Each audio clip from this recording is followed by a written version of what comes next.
ముఖ్యంగా రాష్ట్రంలో ఏం జరుగుతుందో మీరందరూ కూడా చూస్తూ ఉన్నారు. మన రాష్ట్ర ముఖ్యమంత్రికి జనరల్గా డాక్టరేట్లు పిహెచ్డీలు ఇస్తుంటారు.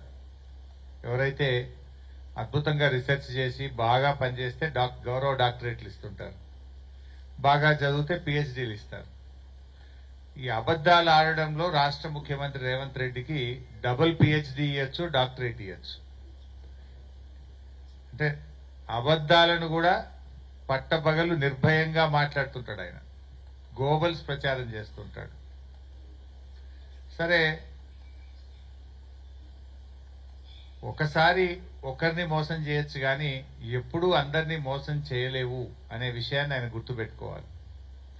కర్ణాటకలో 5 గ్యారంటీలని, తెలంగాణలో 6 గ్యారంటీలని ప్రజలను మభ్యపెట్టారు. 100 రోజుల్లో అమలు చేస్తామని బాండ్ పేపర్ల మీద ఇచ్చి ప్రజల్ని మోసం చేశారు. అదే మోసాన్ని మహారాష్ట్రలో చేయాలనుకున్నారు. మహారాష్ట్రకు పోయి అక్కడ కూడా 5 గ్యారంటీలు అని చెప్పారు. కానీ మహారాష్ట్రకు తెలంగాణకు బాగా అవినాభావ సంబంధం ఉంటుంది. మన బార్డర్ దాదాపు 1000 కిలోమీటర్ల బార్డర్, తెలంగాణకు మహారాష్ట్రకు 1000 కిలోమీటర్ల బార్డర్ ఉంటుంది ఆల్మోస్ట్. అంతేకాకుండా చాలా మంది తెలంగాణ ప్రజలు మహారాష్ట్రలో ఉంటారు, మహారాష్ట్ర ప్రజలు తెలంగాణలో ఉంటారు. వెనకట కూడా హైదరాబాద్ మహారాష్ట్ర అని, హైదరాబాద్ రాష్ట్రంలో భాగంగా ఉండే మహారాష్ట్ర కూడా ఉంటుంది. అందువల్ల అక్కడ చాలా మోసం చేసే ప్రయత్నం చేసిండ్రు. ఏమని? మహిళలకు 3000 ఇస్తామని, రైతులకు రుణమాఫీ చేస్తామని, ఇలా అనేక రకమైన హామీలు మహారాష్ట్రలో ఇచ్చారు. ఇంకా మన మంత్రి గారు, మన మంత్రులు, మన ముఖ్యమంత్రి కూడా పోయి ఆడ ప్రచారం చేసిండ్రు. వీళ్ళని చూడగానే తెలంగాణలో ఎగబెట్టిన యాదికి వచ్చినాయి మహారాష్ట్ర ప్రజలకు. తెలంగాణలో రుణమాఫీ కాలేదు, ఈడొచ్చి అబద్ధాలు చెప్తున్నారు, మమ్మల్ని కూడా మోసం చేస్తారు. తెలంగాణలో మహిళలకు 2500 ఇస్తామని మోసం చేసిండ్రు, వీళ్ళు ఇక్కడ 3000 ఇస్తామని మోసం చేస్తుందని ఈ రేవంత్ రెడ్డో, ఉత్తమ్ కుమార్ రెడ్డో, కోమటిరెడ్డి గారో వీళ్ళందరూ ప్రచారానికి పోయింది. వీళ్ళు మేమంతా తెలంగాణలో ఎగబెట్టినాం, తెలంగాణలో మోసం చేసినాం, మీకు కూడా చేస్తామని చెప్పనీకి పోయింది వీళ్ళు. మహారాష్ట్ర ప్రజలు ఈ 6 గ్యారంటీల మోసాల్ని గ్రహించింది కనుకనే కాంగ్రెస్ పార్టీకి గుణపాఠం చెప్పిండ్రు. అయిందా రుణమాఫీ?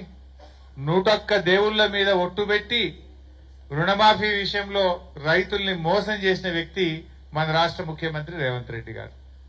ఇంకా తెలంగాణలో మోసం చేసింది జాలదు, మహారాష్ట్ర ప్రజల్ని కూడా మోసం చేస్తామని ఆడ ప్రచారం చేయబోయింది. వాళ్ళన్ని గ్రహించింది. ఇక్కడ మహిళలకు 2500 రాలేదు, వృద్ధులకు 4000 పెన్షన్ రాలేదు, రైతు భరోసా 1500 రాలేదు, రుణమాఫీ జరగలేదు, బోనస్ బోగస్ అయిపోయింది, తులం బంగారం అందలేదు. అన్ని విషయాలు అర్థమైనవి కనుకనే మహారాష్ట్రలో కాంగ్రెస్ పార్టీ గుణపాఠం చెప్పింది. సో ఇప్పటికైనా రేవంత్ రెడ్డి గారు, కాంగ్రెస్ నాయకులు కళ్ళు తెరువుంది, బుద్ధి తెచ్చుకోండి. బుద్ధి తెచ్చుకొని మీరు 100 రోజుల్లో అమలు చేస్తామన్న 6 గ్యారంటీలు వెంటనే అమలు చేయాలని బీఆర్ఎస్ పార్టీ డిమాండ్ చేస్తుంది. ఎందుకంటే మీరు మోసం చేసిండ్రు, బాండ్ పేపర్ల మీద రాసిచ్చి మోసం చేసిండ్రు, దేవుళ్ల మీద ఒట్లు పెట్టి మోసం చేసిండ్రు. సో కర్ణాటక ఓటమి తర్వాతనైనా మోసాలు మానండి, ప్రజలకిచ్చిన హామీలు అమలు చేయమని బీఆర్ఎస్ పార్టీ డిమాండ్ చేస్తా ఉంది. మీ 7వ గ్యారంటీ ప్రజాస్వామ్యం అసలు లేదు. ఈ రాష్ట్రంలో ప్రజాస్వామ్యం ఖూనీ అయిపోయింది.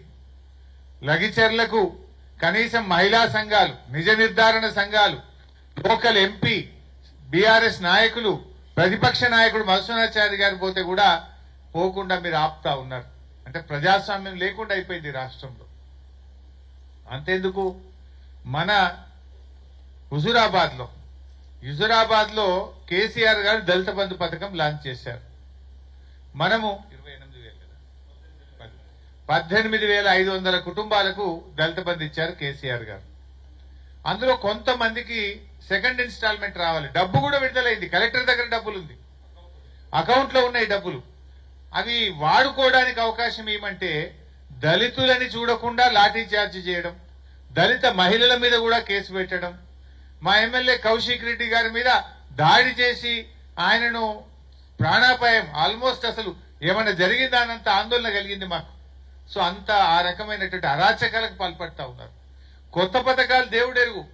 ఆల్రెడీ కేసీఆర్ గారు ఇచ్చిన దళిత బంధు వాళ్ళ అకౌంట్లలో పడ్డ డబ్బులు, విడుదలైన డబ్బులు వాడుకోవడానికి కూడా అనుమతి ఇవ్వకుండా మేమేమో దళిత పక్షపాత పార్టీ అంటారు. ఇదేనా? నేను అడుగుతున్నా బట్టి విక్రమార్క గారిని, మీరు ఆర్థిక మంత్రిగా ఉప ముఖ్యమంత్రిగా ఉన్నటువంటి మీరు దళితులకు చేసే మేలు ఇదేనా నేను అడుగుతా ఉన్నా. మీ నియోజకవర్గం మధురలో కూడా ఒక మండలానికి పూర్తిగా ఇచ్చారు, చింతకాని మండలానికి. నేను మొన్న చింతకాని మండలం పోతే అక్కడ కూడా కొన్ని పెండింగ్ లో ఉన్నాయి సార్, పడ్డ డబ్బులు మమ్మల్ని వాడుకొని ఇస్తలేరు అంటున్నారు. అది చింతకాని అయినా, అది జమ్మికుంట అయినా, హుజురాబాద్ అయినా, రాష్ట్రంలో ఎక్కడైనా సరే ఆల్రెడీ విడుదలైన దళిత బంధు పథకాల్ని వెంటనే ఆ దళిత కుటుంబాలకు అందజేయాలి.